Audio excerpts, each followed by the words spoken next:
हाय दोस्तों, अब मैं आनंद भारद्वाज आप सभी का ज्ञानपुर चैनल में स्वागत करता हूं। दोस्तों, जैसा कि आप जान रहे हैं कि हम लोगों ने स्टार्ट किया है प्रैक्टिस करना। हालांकि मैंने लास्ट लेक्चर में भी आपको इसके ट्रायंगल के थ्योरम्स कुछ बता दिए थे, एंगल वाले थ्योरम मैं बताया हूँ। आज एक थ्योरम्स और बचा था, उसको हम कर लेते हैं। उसके बाद मैंने 4-5 क्वेश्चन भी लिए होंगे, आप देख लोगे व्हाइट बोर्ड पे। ये 4-5 क्वेश्चन है, सब आपके प्रीवियस ईयर एग्जाम में आए हुए क्वेश्चन है। एक लोअर 2015 का है, लोअर 2017 का है, लोअर 2 2017 का है, लोअर 2 2017 का क्वेश्चन है।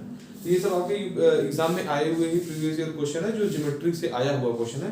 मैं वही करा रहा हूँ। देखिए, मेरा क्या है दोस्तों, हमें जो प्रीवियस ईयर के क्वेश्चन है उनको भी कर लेना है। तो मैं वो सारे क्वेश्चन शामिल भी इसमें कर रहा हूँ, कुछ मैं अपने से भी क्वेश्चन ऐड करता हूँ। कुछ एसएससी के एग्जाम के बहुत अच्छे अच्छे क्वेश्चन है, मैं उनको भी ऐड करता हूँ। जब हम प्रैक्टिस कर रहे थे सिमिलरिटी के कुछ क्वेश्चन, तो हमने बहुत अच्छे अच्छे हम लोगों ने प्रैक्टिस किया था क्वेश्चन, वो सब एसएससी के ही क्वेश्चन थे, आप ये समझिए। अब इसमें जान लेते हैं दोस्तों, डायरेक्ट हम थ्योरम पे आ जाते हैं। दोस्तों, जैसे ये थ्योरम था, इसमें क्वेश्चन में बोला हुआ है कि ट्रायंगल है एबीसी। ये जो ट्रायंगल है दोस्तों एबीसी है, ठीक है। ये जो कोण लाइन एई है ना, एई लाइन है, वो क्या कर रहा है, कोण ए को समद्विभाजक कर रहा है। क्या कर रहा है, एंगल बाइसेक्टर है ए। तो जो दोस्तों ये कोण होगा वो इस कोण के बराबर हो जाएगा, एंगल बाइसेक्टर है। तो दोस्तों जो थ्योरम से इतना है कि जो कोण ए बी सी है, मतलब आप समझिए कि जो दोस्तों इस कोण का मान है ए बी सी का, ठीक है, और ए सी डी का मान, ठीक है, इन दोनों का योग जो है वो डबल है इसके योग के बराबर, ए ई सी के। अब इसको आप ऐसे याद कर लीजिए, ऐसे आप समझ जाइए। याद करने का मतलब क्या है, जो दोस्तों जो बीच वाला जो साइड के दोनों कोण है, जो दोनों साइड के कोण है, उनका जो योगफल है वो बीच के कोण के डबल टाइम्स के बराबर है। बीच के कोण के डबल टाइम के बराबर है, दोगुने के बराबर है। तो ए ई टू ऑफ लिखे ना, 2 of A E C equals to ये प्लस ये। अब ये याद रखो, ये थ्योरम्स आपको, ये आपके थ्योरम वाले पार्ट कंप्लीट हो गए। और बाकी जो और भी पार्ट है वो मैंने आपको पहले ही बता दिया था। मैं बहुत इस पे ज्यादा मैं टाइम लूंगा नहीं, अप्रोक्सीमेटली एक लेक्चर हमारा हो गया है। अब हम लोग क्वेश्चन पे आ जाते हैं दोस्तों। ये सब आसान क्वेश्चन ही है, बहुत ही नॉर्मल क्वेश्चन है। जस्ट मतलब आपको एक ओवर थोड़ा सा आइडिया भी लग जाएगा, रूल्स भी क्या होते हैं ना, क्वेश्चन करने से याद हो जाते हैं। क्वेश्चन दोस्तों, इस क्वेश्चन दे रखा है कि जो क्यू आर एस है, क्यू आर एस ये क्या है, एक ट्रायंगल है। और कैसा ट्रायंगल है, समद्विबाहु त्रिभुज है। समद्विबाहु त्रिभुज है मतलब इक्विलेटरल ट्रायंगल है। अब इक्विलेटरल ट्रायंगल है तो दोस्तों, तो ये कोण, अरे सॉरी, ये लाइन और ये साइड, इसकी तीनों साइड बराबर होती है ना। एक त्रिभुज में क्या होगा दोस्तों, जब इक्विलेटरल ट्रायंगल है तो तीनों साइड क्या होगी, बराबर होंगी। डस्टर कहां गया, देखिए दोस्तों, मैं आपको थोड़ा सा बता भी देता हूँ। इक्विलेटरल ट्रायंगल में क्या होता था कि हमारे जो तीनों साइड होती हैं, तीनों साइड आपस में बराबर होती हैं। और जब तीनों साइड बराबर होते हैं तो एंगल कितने बन जाते हैं। जैसे मैं इक्विलेटरल ट्रायंगल ये बताऊं आपको, जल्दी है, ज्यादा टाइम मैं इसमें नहीं लूंगा। ये ट्रायंगल है ए बी सी, तीनों साइड बराबर है आपस में ना। जब दोस्तों तीनों साइड बराबर हैं तो तीनों साइड के द्वारा जो कोण बनेगा अपोजिट साइड, अपोजिट वर्टेक्स पे, वो क्या होगा, वो भी बराबर होगा। मतलब ये कोण और ये कोण आपस में क्या होंगे, बराबर होंगे। त्रिभुज के तीनों कोणों का योग क्या होता है, 180 होता है। एक एक कोण का मान क्या हो जाएगा, ये भी 60, ये भी 60 और ये भी 60, तीनों 60 होंगे ना। तो आपको पता है कि ये जो पूरा कोण है, ये पूरा कोण आर, कोण क्यू और कोण एस, सबका मान क्या होगा, 60-60 होगा। अच्छा देखिए, अब क्वेश्चन और क्या बोला है कि दोस्तों जो ये ट्रायंगल क्यू टी और एस है, क्यू टी और एस, ये क्या है, एक आइसोसेलेस ट्रायंगल है, बोल दिया आइसोसेलेस। आइसोसेलेस में क्या होता है, दो भुजाएं कोई आपस में बराबर होती है। मैंने ये दो भुजा पहले से डायग्राम में बना रखा है। जो दोस्तों QT है वो TS के बराबर है, QT की लंबाई TS के बराबर है। जब दोस्तों इन QT की लंबाई TS के बराबर है तो इनके द्वारा जो इनके आमने सामने जो कोण बनेगा वो बराबर होगा। तो TS के सामने कौन सा कोण है, ये कोण दिख रहा होगा आपको। अब QT के सामने कौन सा कोण दिख रहा है, ये कोण दिख रहा है। ये कोण क्या होंगे, आपस में बराबर होंगे कोण ये। तो कोण यदि दोस्तों, अब प्रश्न में क्या दे रखा है, टी एस और क्यू, इसका मान x दे रखा है ना, तो इसके सामने जो ये कोण है ये भी तो x होगा, ये भी कोण x होगा, ये भी कोण x है। ये और ये कोण बराबर क्यों है, क्योंकि ये एक समद्विबाहु त्रिभुज है। समद्विबाहु त्रिभुज में क्या होता है, आमने सामने के कोण बराबर होते हैं और आमने सामने की भुजाएं भी बराबर होती हैं। x का मान क्या दे रखा है, 47 दे रखा है, मतलब इसका मान क्या आ गया, 47 आ गया, ठीक है। इस x का मान भी क्या हो गया, अपना 47 हो गया। अब इसमें क्वेश्चन में क्या पूछा है, y का मान पूछा है कि y क्या होगा, ये y है, ये y है। अच्छा, मैंने आपको यहाँ पे ये चीज इसीलिए बताई थी। अब ये जो ट्रायंगल है दोस्तों, क्यू आर और एस, ये क्या है, एक समबाहु त्रिभुज है। तो जितने कोण यहाँ बनेंगे सब 60-60 अंश के होंगे कि नहीं। ये कोण पूरा ये 60 अंश का होगा, ये भी पूरा 60 अंश का होगा, और दोस्तों ये जो पूरा है ये भी क्या होगा 60 अंश का होगा। अभी 60 अंश में आप देख रहे होंगे दोस्तों, इस 60 अंश में इतना जो कोण है वो क्या है x है 47 अंश। तो बाकी जो बचा ये इतना है ना, वो इतना कितना हो जाएगा, वो वही तो कोण तो y है। यहां से यहां तक का x है और यहां से यहां तक का ये y है, और ये जो कोण इतना है x है। तो क्या है ये x प्लस वाई बराबर ही तो 60 है ना, x प्लस वाई बराबर ही तो 60 है। x का मान हमने 47 निकाल रखा है, तो y का मान क्या आ जाएगा, तो ये बराबर 60 है। दोस्तों आपको यहाँ से y का मान क्या आ जाएगा, y का मान आ जाएगा आपको 60 माइनस x बराबर 60 माइनस 47। मैं हर चीज आपको देखिए लिख देता हूँ, बहुत से बच्चे वैसे होते हैं नहीं समझ पाते हैं। तो 13 डिग्री आ गया, ये क्या होगा वैल्यू 13 डिग्री आ गया। तो x का मान आ गया आपका 13 डिग्री आ गया ना, सॉरी y का मान आपके क्या आ गया 13 डिग्री हो गया। ठीक है दोस्तों, ये चीज आपको समझ में आ गया होगा। अब आते हैं हम नेक्स्ट क्वेश्चन पे। वो क्वेश्चन आपका हो गया, ठीक है, ये लोअर 2015 में आपके एग्जाम में आया हुआ क्वेश्चन है। अब दोस्तों इस क्वेश्चन पे आ जाएगी। इस क्वेश्चन में देखिए क्या पूछा है, ये लोअर 3 2016 में आया, लोअर 3 2016 में आया हुआ है। दोस्तों इस कोण का मान एग्जाम क्वेश्चन में दे रखा है 55 अंश है, कितना है 55 डिग्री है। और क्वेश्चन में पूछ क्या रहा है, जो दोस्तों आप ये देख रहे होंगे, एक मैंने लाइन ऐसे खींची है, डॉटेड लाइन, आप समझ लो इसको। जो दोस्तों ये कोण है और जो दोस्तों ये कोण है, इन दोनों का मान का योगफल पूछा है। यदि मैं ये बोलूं कि इस कोण का मान P है और इस कोण का मान Q है, तो क्वेश्चन में क्या पूछा है, कोण P प्लस कोण Q का मान क्या होगा। ये इस क्वेश्चन में दोस्तों पूछा है, कोण P प्लस कोण Q का मान क्या होगा, ये पूछा है। अब देखिए और कुछ नहीं बताया है। अब देखिए मैं इस क्वेश्चन को ऊपर ही सॉल्व करके आपको बताऊंगा। अच्छा दोस्तों, यदि मैं ये मानूं कि ये जो कोण है, ये जो आप कोण देख रहे हैं, इस कोण को मैं बोलूं कि यदि ये कोण x है, ठीक है, ये कोण मैं बोलूं x है, ठीक है, और मैं आपको ये बोल देता हूं कोण y है, कितना है y है। तो अच्छा आप ये देखोगे, मैंने आपको एक थ्योरम बताया था, मैंने आपको बोला भी था कि ये थ्योरम बहुत ही वाइडली यूज होता है। अब देखिए यहाँ भी वो यूज होगा कि जो दोस्तों बाह्य कोण होता है, बाहरी जो कोण होता है, कोण बी का ये क्या है, ये आंतरिक कोण है और ये बाहरी कोण है। इसको इंग्लिश में क्या बोलेंगे, ये इंटरनल एंगल है और ये इसका एक्सटर्नल एंगल है। कोण बी का एक्सटर्नल ये हो गया Q हो गया, और इंटरनल क्या हो गया y हो गया। अब जो दोस्तों बी का जो एक्सटर्नल एंगल है Q है, ये किसके बराबर होगा, आपने थ्योरम देखा होगा, उसमें मैंने बोला था कि जो दोस्तों बाहरी कोण होता है वो त्रिभुज के अंदर अपोजिट साइड जो भी दो कोण होते हैं उनके योगफल के बराबर होता है। उस कोण को छोड़ के बाकी जो दो कोण बचेंगे त्रिभुज में उनके योग के बराबर होगा। अब कोण बी से सटा हुआ क्या है, ये इंटरनल कोण है ना, बी का एक्सटर्नल क्या है Q है और बी का इंटरनल क्या है y है, तो y को आप छोड़ दो, इसके अलावा दो कोण कौन से बचे, एक कोण ये बचा, एक कोण ये बचा, तो Q का मान क्या होगा, इन दोनों के योगफल के बराबर होगा 55 धन x, ये होगा ना, ये होगा कि नहीं, Q का मान ये होगा। अच्छा P का मान देख लेते हैं क्या होगा। P का मान क्या होगा दोस्तों, कोण जो दोस्तों आप ये बिंदु देख रहे हैं, C देख रहे हैं, ये C का बिंदु है ना, ये C का बिंदु है।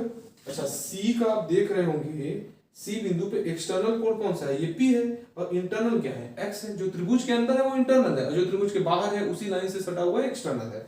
ये x इंटरनल कोण हो गया, आंतरिक कोण हो गया, और ये P क्या हो जाएगा, इस C बिंदु का बाहरी कोण हो जाएगा। अब बाहरी कोण किसके बराबर होगा, बाकी जो दो बचे हुए कोण हैं जो उस बिंदु से नहीं जुड़े हुए उनके योगफल के बराबर होगा। तो कोण P किसके बराबर होगा, इस कोण के और इस कोण के बराबर होगा। तो कोण P का मान जो होगा दोस्तों वो क्या हो जाएगा, इन दोनों कोण के, तो ये भी क्या हो जाएगा 55 प्लस y, इनके बराबर हो जाएगा। अच्छा अब आप ये देख रहे होंगे, ये चीजें तो हो गई ना। अब आपको ये होगा दोस्तों, जैसे मैं ये क्या है, एक सीधी रेखा है ना, एक सीधी रेखा है ना, ये कोण कितना होता है 180 अंश होता है, और ये कोण भी कितना होगा 180 अंश होगा। अच्छा अब मैं यदि आपको मैं ये बोलूं कि इन जो दोनों का जो दोस्तों जो ये कोणों का ये है, इनको मैं यदि जोड़ दूं, इनको यदि मैं जोड़ दूं, तो इनका यदि मैं आपसे बोलूं कि योगफल क्या हो, यदि इन और इस कोण को दोनों को जोड़ दूं, x में p जोड़ दूं, तो क्या होगा, योगफल 180 अंश होगा कि नहीं होगा, होगा ना 180 अंश। और इसको जोड़ दूं तो क्या होगा, योगफल 180 अंश होगा ना। अब इसी में मैं यदि मैं ये आपसे बोलूं कि चलिए अच्छा हम इसको जोड़ देते हैं, ठीक है, हम इसको जोड़ देते हैं, मान लीजिए p का मान आ गया, q का मान आ गया। अच्छा अब कोण Q में ये Q है ना, इसमें यदि मैं y जोड़ दूं तो क्या होगा, दोनों का योगफल 80 हो जाएगा। तो यदि मैं यहाँ से लिखूँ, यदि मैं क्यूब में ही लिखूँ, यहीं पे मैं लिख दे रहा हूँ 55 धन x धन क्या है ये q का मान हो गया ना। अब इसको आप ऐसे समझ लीजिए, आपको लग रहा है कंफ्यूजन हो सकता है, कोण q प्लस कोण y बराबर 180 अंश होगा कि नहीं, कोण q प्लस y बराबर 180 अंश होगा ना, मैंने वही लिखा। अब q का मान क्या है, इतना है ना, इसी चीज को मैं यहाँ लिख रहा हूँ, तो कोण q का मान यही अच्छा लिख देता हूँ मैं 55 धन x धन कोण y बराबर कितना होगा 180 अंश होगा। अच्छा, अब इस कोण P का भी मैं ऐसे लिख देता हूँ, इसका भी लिख देता हूँ, P प्लस x बराबर कितना होगा, कोण P प्लस कोण x बराबर क्या होगा 180 अंश होगा। P का मान क्या है 55 धन y, 55 धन y धन, अब x को तो x ही लिख लेंगे, बराबर क्या होगा 180 अंश होगा, 180 अंश होगा ना। अच्छा, अब आप ये देखिए दोस्तों, यदि मैं ये कहूँ आपसे, अब मैं इसको मतलब मैं आपको बोलूं कि दोनों इक्वेशन को आप ऐड कर लीजिए, क्या कर लीजिए, दोनों इक्वेशन को ऐड कर लीजिए, इन दोनों इक्वेशन को आप ऐड कर लीजिए। अभी मैं इसमें एक आपको कंक्लूजन भी बताऊंगा, वो भी दोस्तों मैं आपको बताऊंगा एक कंक्लूजन। अब मैं बोलूं कि इस इक्वेशन को और इस इक्वेशन को दोनों को मैंने ऐड कर लिया, लेफ्ट हैंड साइड को एक तरफ, राइट हैंड साइड को एक तरफ, तो इनको हम ऐड कर लेंगे। 55 में 55 जुड़ेगा कितना आएगा 110 आएगा, और ये और ये और ये और ये जुड़ेगा तो 2x और 2y आ जाएगा। तो यहाँ पे यदि हम जोड़ेंगे तो 110 धन 2x धन 2y बराबर क्या हो जाएगा दोस्तों, ये और ये 180 कितना हो जाएगा 360 हो जाएगा। यहाँ से दोस्तों 2x धन 2y बराबर कितना आएगा 360 में से 110 घटाएंगे तो डायरेक्ट लिख देते हैं, ये आ जाएगा 200। 360 में से आप 110 घटाएंगे तो आपका आ जाएगा 250, 250 आ जाएगा, आपका आ जाएगा ना 250। अब यहाँ से भैया यदि आप मैं बोलूं कि x प्लस वाई का मान क्या होगा, x प्लस वाई का मान क्या हो जाएगा 125, x प्लस वाई का मान हो जाएगा 125। दोस्तों इसका मान पता चल गया कि नहीं, हमको x प्लस वाई का मान पता चल गया, और हमको निकालना क्या है, p और q का मान का योगफल बताना है। p क्या है, इतना है, q कितना है, इतना है, इन दोनों के लिए हम जोड़ दें। अब दोस्तों यदि हम p और q के मान को जोड़ दें, आप देखेंगे तो क्या आएगा, इन दोनों को आप जोड़ दीजिए भाई। अब यदि आप इन दोनों को जोड़ेंगे, इन दोनों को आप जोड़ेंगे तो क्या आएगा 110 धन x धन y आएगा। x y धन y का मान हमने क्या निकाला है 125 निकाला है ना, 125 निकाला है ना x और y का मान। अब इन दोनों को प्लस कर दीजिए, अब इन दोनों को आप सम करेंगे तो कितना आएगा, आपका आएगा 235। कोण P, एंगल P और एंगल Q का मान क्या आ गया, दोनों एंगल P धन प्लस एंगल Q का मान क्या आ गया 235, यही हमारा आंसर था। अच्छा देखिए, मैंने इतना किया है वो जस्ट मैं आपको मतलब ऐसे ब्रीफिंग, मतलब ऐसे मैं आपको बता दिया, आप समझ जाओ। डायरेक्ट भी कह सकते हैं दोस्तों, आप ये समझिए, जो ये एंगल P होता है, ठीक है, जो एंगल दोस्तों मैं बताऊं आपको, ये जो एंगल P और जो Q का मैंने किया है ना, ऐसे हम डायरेक्टली इन दोनों के योगफल को 360 से इक्वेट करके निकाल सकते थे, ठीक है, वही बात आता। आप इतनी बात समझ जाइए। तो क्या आ गया, P और Q का योगफल कितना गया 235 हो गया, ये आया हुआ क्वेश्चन था, ठीक है। अब ये क्वेश्चन पे आ जाइए, अब इस क्वेश्चन को हम कर लेते हैं। देखिए मैंने लास्ट क्लास में डायरेक्टली आपको फॉर्मूला लगा के रखा है, इस क्वेश्चन को हम सॉल्व करेंगे, टाइम लगेगा। मैंने आपको डायरेक्टली थ्योरम्स लिखवा रखा है, ये थ्योरम्स का ही क्वेश्चन है, तो इसमें आपको दिमाग लगाना नहीं है। क्वेश्चन दोस्तों ये है कि एक ट्रायंगल है एबीसी, एई जो है वो परपेंडिकुलर है किस पे, बीसी पे, और जो दोस्तों एडी लाइन है वो क्या है, एंगल बाइसेक्टर है किसका, कोण ए का। तो दोस्तों ये जो कोण होगा, ये कोण होगा, ये दोनों आपस में बराबर होंगे, और एडी क्या है, एंगल बाइसेक्टर है। ईएडी का मान पूछा है, ईएडी मतलब दोस्तों इस कोण का मान हमसे पूछा है, ईएडी का मान हमसे पूछा है। और दोस्तों इसका फॉर्मूला डायरेक्ट होता है, कोण ईएडी बराबर 1/2 ऑफ कोण बी माइनस कोण सी। दोस्तों ये फार्मूला होता है, जो इसका बीच वाला जो कोण होता है, साइड में जो दोनों कोण होते हैं उनके माइनस का 1/2 होता है। तो ईएडी का मान क्या आ जाएगा 1/2, और ब्रैकेट में 20 बी में 60 में से 40 घटाएंगे कितना बचेगा, 60 में से 40 घटाएंगे दोस्तों तो बचेगा 20, ये 2 से 2 कट गया, क्या आ गया आंसर का 10 अंश, ये हो गया 10 अंश। ईएडी का मान क्या आ गया, ईएडी का देखिए डायरेक्ट हो गया कि नहीं। अब आपको जब रूल्स सारे याद रहेंगे, थ्योरम्स याद रहेंगे, तो आपको सोचना नहीं रहेगा, डायरेक्ट क्वेश्चन को करते चलेंगे, नहीं तो आप इसमें बहुत दिमाग आपको याद ही नहीं आएगा। इसलिए मैं बोल रहा हूँ आप मगज करके रखिए, हर चीजों को बार बार रिवाइज करते रहिए। एक तो ये हो गया। एक लास्ट क्वेश्चन ये बचता है दोस्तों, लोअर 2 2017 में आया हुआ क्वेश्चन है ये। इसमें क्वेश्चन में ये बोल रहा है कि एक ट्रायंगल ABC है, लाइन BC को प्रोड्यूस किया गया है कहाँ तक, D तक। हिंदी में क्या बोलेगा, लाइन BC को बढ़ाया गया है कहाँ तक, D तक, पॉइंट D तक। इस पॉइंट D तक बढ़ा दिया गया है, ठीक है। अब जो एक्सटर्नल एंगल है, अब इसमें क्वेश्चन क्या बोलेगा कि भाई जो एक्सटर्नल एंगल है कोण C का वो 112 है। एक्सटर्नल एंगल मतलब इसको तो बताएंगे नहीं, इसको बनाएंगे। कोण C का इंटरनल एंगल ये है, जो त्रिभुज के अंदर बन रहा है वो इंटरनल है, जो त्रिभुज के बाहर बन रहा है उस तरीके से वो एक्सटर्नल है। इसी लाइन से, और लाइन भी वही सेम होनी चाहिए, बेस हमेशा सेम होना चाहिए, ठीक है। तो ये क्या हो जाएगा यहाँ पे, ये एक्सटर्नल होगा, ये 112 दे रखा है। अब कोण B का जो मान है, मतलब जो इस कोण B का मान दे रखा है दोस्तों, ये क्या है 3/4 ऑफ कोण A। कोण A का 3/4 दे रखा है। अब कोण B का मान आपसे पूछा है, किसका मान पूछा है, एंगल B का मान पूछा है, ठीक है। अच्छा अब आप यहाँ पे सोचिए दोस्तों, इसके देखिए 2-3 तरीके से भी क्वेश्चन को हम इसको देख सकते हैं, लेकिन आप पहले ये समझिए इस क्वेश्चन में बहुत ही अच्छा क्वेश्चन है, बहुत नॉर्मल भी है। मैं आपको बोलूँ ये बहुत नॉर्मल क्वेश्चन भी है। मैं इसको ऊपर ही कर देता हूँ यहाँ पे, आप ये देखिए। अच्छा मैंने आपको बताया था कि जो किसी भी ट्रायंगल में जो एक्सटर्नल एंगल बनता है किसी पॉइंट पे, वो ट्रायंगल के अंदर क्या होता है, जो अपोजिट दो एंगल बनते हैं उनके सम के बराबर होता है। तो जो एंगल C है दोस्तों, ये एंगल इसके और इसके सम के बराबर होगा कि नहीं होगा, बराबर। तो दोस्तों एंगल C का मान क्या होगा, एंगल C क्या है, angle A plus angle B के सम के बराबर है। एंगल C का मान क्या है 1, 1, 2 है, इक्वल है। एंगल A का मान क्या है, मैंने मान लिया एंगल A ही है, ठीक है, प्लस एंगल B का मान क्या है, एंगल B का मान क्या है 3/4 ऑफ कोण A, 3/4 ऑफ एंगल A, ये है, यही है ना। अब इसको आप इसमें ऐड कर दीजिए, आप इसको ऐड करेंगे क्या आएगा, आपका आ जाएगा 7 एंगल A अपॉन 4, यही आएगा ना, यही आ जाएगा आपका। अब ये क्या होगा, 7 जो है ये 7 कटेगा क्या इससे, 7 कटेगा क्या इससे, आसान छेगा पहले 16 से कट गया ना, 7 कट गया, और ये 4 इससे मल्टीप्लाई हो जाएगा। तो कोण A बराबर क्या आएगा 7 1 कम 7, ये 112 कट गया ना दोस्तों, ठीक है। और यहां से आपका A का मान क्या आ गया 64 आ गया। A का मान क्या आ गया दोस्तों आपका 64 आ गया। लेकिन क्वेश्चन में पूछा किसका मान है, B का मान पूछा है, कोण B का मान। तो कोण B क्या होगा आपका, कोण B क्या है, ये 3/4 of angle A, 3/4 of angle A, angle A क्या है 64 है, कितना आ गया, ये आ गया 16 आ जाएगा ना, ये आ जाएगा 48। एंगल B का मान क्या आ जाएगा 48, ये हो रही है। आप समझ गए होंगे मेरी बात को दोस्तों। हमने लोग प्रैक्टिस भी अब कर लिया है इस टॉपिक पे, काफी एंगल के भी सारे क्वेश्चन हमने लगभग लगा लिए हैं, जो मैंने फॉर्मूले बताए थे वो भी आपको बता दिए हैं। अब आज हमारा ट्रायंगल कंप्लीट होता है, आप ये समझ जाओ आज दोस्तों हमारा ट्रायंगल का टॉपिक कंप्लीट हो जाता है।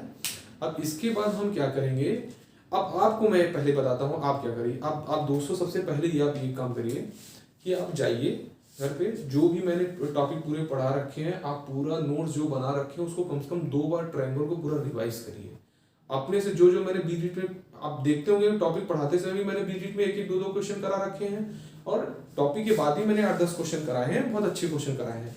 तो जो मैंने टॉपिक के बीच में कराए उन क्वेश्चन को भी बिना देखे करिए, और जो अभी लास्ट में मैंने कुछ क्वेश्चन कराए हैं उसके फिर आज मैंने ट्रायंगल के उन्हें भी अपने मन से करिए। जितने भी सारे थ्योरम्स हैं 2-3 बार उनको अच्छे से पढ़िए, सबको याद करिए। जो एंगल के फॉर्मूले मैंने इन सेक्टर में रखा है, या फॉर्मूला मैंने इन रेडियस का, और या सर्कम रेडियस का जो मैंने फॉर्मूला बताया है, इक्विलेटरल ट्रायंगल का मैंने बहुत इंपॉर्टेंट स्पेशल केस डिस्कस किया था, वो सब चीजें सब कुछ आप एकदम अब याद कर लीजिए। याद कर लेने के बाद अब मैं बताऊंगा, जब आप इतना कर लीजिएगा दोस्तों, उसके बाद आप किसी टॉपिक से आप ट्रायंगल का आप क्वेश्चन करिएगा। मैं आपको गारंटी दे रहा हूँ आपका कुछ भी फंसेगा नहीं, आपको कुछ भी ऐसा चीज नहीं रहेगा, समझ नहीं आएगा। आप हो सकते हैं क्वेश्चन कॉन्सेप्चुअली अलग अलग होते हैं, आप उनको देख के समझ जरूर जाएंगे। आपको ऐसा नहीं लगेगा कोई टॉपिक ये कहाँ से आ गया, ऐसा आपको बिल्कुल नहीं लगेगा। आप सारी चीजें पढ़ लिए हैं, कुछ चीजें और हैं अभी हम पढ़ाएंगे। जब मैं सर्किल पढ़ाऊंगा या क्वाड्रिलेटरल पढ़ाऊंगा तो उनके टॉपिक के क्वेश्चन हम उस टाइम पे करेंगे। तो आज के लिए मेरा इतना ही काफी है दोस्तों। मैं फिर से बोलना चाहूंगा दोस्तों, जो आप किसी भी एग्जाम की तैयारी कर रहे हैं तो दोस्तों मैं रोज एक शॉर्ट्स वीडियो डालता हूँ जिसमें मैं 3 क्वेश्चन करंट अफेयर्स के इंपॉर्टेंट डिस्कस करता हूँ। मैं 30 से 40 सेकंड में सारे क्वेश्चन को करंट अफेयर्स के बता देता हूँ, आप उनको फॉलो करिए। 1 मंथ के अंदर दोस्तों आपके 90 से 95 क्वेश्चन तैयार हो जाएंगे करंट अफेयर से। और ये आप रेगुलरली इसको देखिए, आप फॉलो करिए, आपको रेगुलरली ये फॉलो करना जरूरी है, तभी एक टाइम के बाद आपको क्या होगा कि चीज़ें आपकी काफ़ी अच्छी बनती जाएंगी। और जो भी बच्चे मैथ्स पढ़ना चाहते हैं, क्वांट का सेक्शन तैयार करना चाहते हैं, दोस्तों आप हमारे ज्ञानपुर चैनल पे आके ज्योमेट्री की पूरी वीडियो हम मुझे लगता है कंप्लीट हो चुकी है, आप उससे वहाँ जाके आप ज्योमेट्री की सारी वीडियोस आप देख सकते हैं। ज्योमेट्री के मतलब कहने का मतलब है मैंने ट्रायंगल पूरा कंप्लीट किया, अभी तो बहुत चीज़ें बाकी हैं उसमें, तो वो आप देख सकते हैं।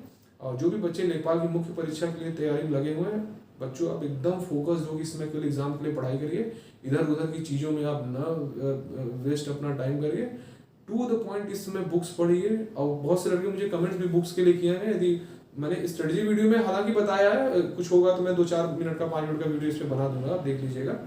तो आप केवल आप लग के पढ़ाई करिए। मेरा वीडियो दोस्तों आपको अच्छा लगा तो और लोगों को आप शेयर करिए। Thank you very much.